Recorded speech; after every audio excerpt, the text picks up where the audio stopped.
fonction planning. Je vais vous montrer comment utiliser la fonction planning qui peut être très utile pour vous et aussi pour votre enfant. Donc je suis sur la page de connexion des parents de Numéricole. Je vais me connecter et je vais me rendre sur la page de mon profil car par défaut la fonction planning n'est pas sur mon tableau de bord.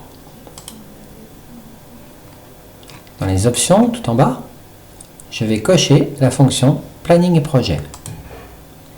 Je pourrais cocher avec échéance, ça me rajouterait une colonne dans mon planning où je pourrais indiquer les échéances. On va faire ça. Je clique sur enregistrer et je reviens sur la page précédente. Voici donc mon planning. Alors j'ai déjà des choses dedans.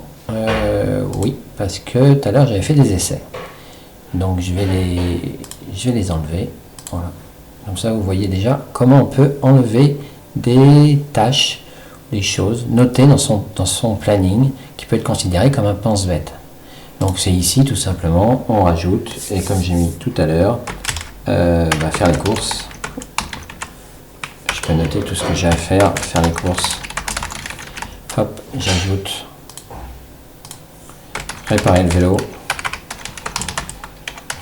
Je mets les mêmes exemples que tout à l'heure, vous le remarquez. Voilà. Bon, ce qui est intéressant, donc là vous avez compris que c'était une sorte de votre pense-bête. Et chaque chose, lorsque c'est terminé, vous pouvez valider ou abandonner, ou modifier. Ici, sur la droite.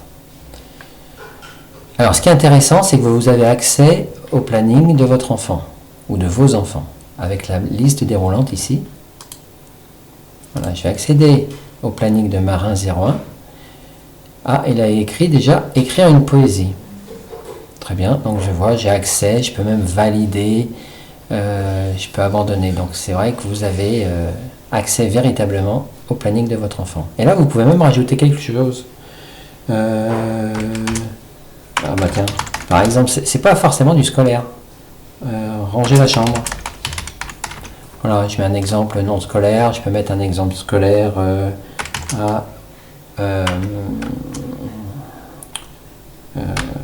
quelque chose que les parents aiment bien, réviser les tables.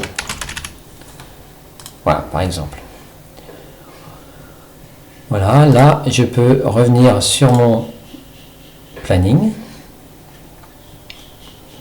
avec la liste déroulante. Voilà, je peux revenir. Voilà. Je reviens ici et je vais me connecter sur l'espace des enfants pour vous montrer que ce qu'on a rajouté figure bien dans le plan de travail, dans le planning, pardon, de Marin 01, qui est ici. Voilà. Donc, je me connecte dans son espace. Donc là, le planning, il est là. Écrire une poésie, ranger la chambre, viser les tables. Voilà. Comme ça, on peut rajouter des choses dans le planning de son enfant. Voilà, j'espère que cette vidéo vous aura aidé et n'hésitez pas sinon à poser des questions sur le mur des parents.